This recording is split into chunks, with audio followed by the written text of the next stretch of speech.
English में आपने provided, although, from to, nevertheless, where is ऐसे वर्ड्स का यूज़ कहीं ना कहीं ज़रूर सुना होगा, बट फिर भी आप अगर इनमें कंफ्यूज हो रहे हैं तो वीडियो में एंड तक बने रहिए, क्योंकि आज की इस इंटरेस्टिंग वीडियो में मैं आपको ये कंजंक्शन से रिलेटेड कुछ ऐसे यूजेस बताऊंगी, इनका यूज़ कहाँ होता है, कैसे होता है।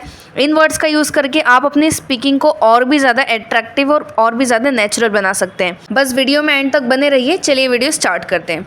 फर्स्ट हमारा जो कंजंक्शन है वो है प्रोवाइडेड। ये अक्सर आपने इसको ज़्यादा यूज़ होते हुए देखा नहीं होगा, बट इसका यूज़ बहुत इंटरेस्टिंग है। प्रोवाइडेड का मतलब होता है अगर, या शर्त यह है कि। अब इसका यूज़ हम लोग अक्सर तब करते हैं जब कभी हम लोग किसी को शर्त करके बोले कि भाई तुम एक काम करो, मेरी ड्रेस तुम यूज़ तो कर सकते हो, पर शर्त यह है कि उससे मुझे तुम्हें रिटर्न करना पड़ेगा। ठीक है, अगर आप ऐसा बोले कि आप मेरी बाइक तो यूज़ कर सकते हो, पर शर्त यह है, मतलब अगर आप अपने सेंटेंस में अगर या शर्त यह है कि ऐसे वर्ड्स का यूज़ कर रहे हैं, वहाँ पर आप कंजंक्शन प्रोवाइडेड का यूज़ कर दो सेंटेंसेस को कनेक्ट कर सकते हैं। कुछ सेंटेंसेस से देखते हैं। जैसे फर्स्ट सेंटेंस है, you can go out provided you finish your work. अब सेंटेंस में देखिए दो सेंटेंसेस को कनेक्ट करने का काम किसने किया है? प्रोवाइडेड ने। फर्स्ट सेंटेंस है हमारा यू कैन गो आउट, मतलब आप बाहर जा सकते हैं। गो आउट मतलब होता है बाहर जाना। ठीक है, आप बाहर जा सकते हैं, पर शर्त यह है कि अब इस वर्ड को हमने प्रोवाइडेड की हेल्प से बनाया है। ठीक है, you can go out provided you finish your work. अगर तुम अपना काम पूरा करो तो तुम बाहर जा सकते हो। शर्त यह है कि तुम पहले अपना काम पूरा करो, फिर तुम बाहर जा सकते हो। सेकेंड सेंटेंस देखिए, you can borrow my bike, मतलब तुम मेरी बाइक उधार ले सकते हो। बोरो का मतलब होता है उधार लेना। Provided you return it on time, मतलब शर्त यह है कि तुम्हें इसे समय पर, टाइम पर रिटर्न करना है। ठीक है, तुम मेरी बाइक तो ले लो, पर मेरी शर्त यह है कि तुम इससे मुझे समय पर रिटर्न कर दो। You can borrow my bike provided you return it on time. Next sentence है, I will join the trip, मतलब मैं इस ट्रिप को ज्वाइन करूँगा, पर शर्त यह है कि अगर मेरी छुट्टी जो है वो अप्रूव हो जाती है, मतलब मान ली जाती है, तो मैं इस ट्रिप को ज्वाइन करूँगा। नेक्स्ट सेंटेंस है, you may stay here provided you don't make any noise, मतलब तुम यहाँ रुक तो सकते हो, पर शर्त यह है कि तुम कोई भी शोर ना करो, कोई भी नॉइस ना करो। नॉइस मतलब होता है शोर करना।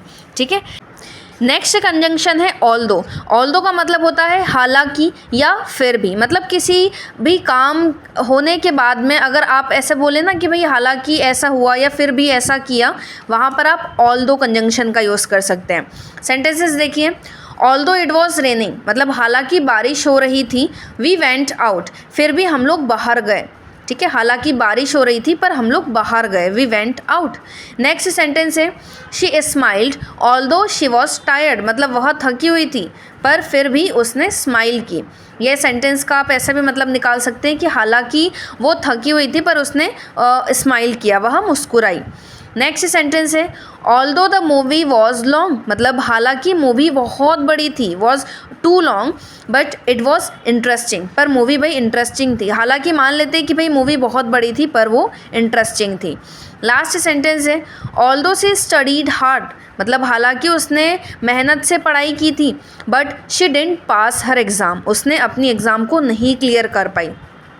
नेक्स्ट कंजंक्शन देखिए, फ्रॉम और टू। इसका मतलब होता है से या तक। अब इसका यूज़ देखिए कब करते हैं, जब कभी भी हम लोग स्टार्टिंग पॉइंट से एंडिंग पॉइंट तक की बात करें, जैसे स्पेशली जब हम किसी समय की बात करें कि भाई यहाँ से यहाँ तक, इतने बजे से इतने बजे तक। किसी जगह की बात करें कि भाई इंदौर टू खंडवा, ठीक है, या भोपाल टू इंदौर, ऐसे अगर आप डिस्टेंस की बात करें, लेवल की बात करें, वहाँ पर आपको फ्रॉम या टू का यूज़ करना है। कुछ सेंटेंसेस से देखते हैं। For example, I worked from 9 AM to 5 PM, मतलब मैंने 9 बजे से लेकर 5 बजे तक काम किया। I worked from 9 AM to 5 PM, मैंने 9 बजे से लेकर 5 बजे तक काम किया। नेक्स्ट सेंटेंस है, the shop is open from Monday to Saturday, मतलब ये दुकान कब खुली रहती है भाई? फ्रॉम मंडे टू सैटरडे, मतलब मंडे से सैटरडे तक।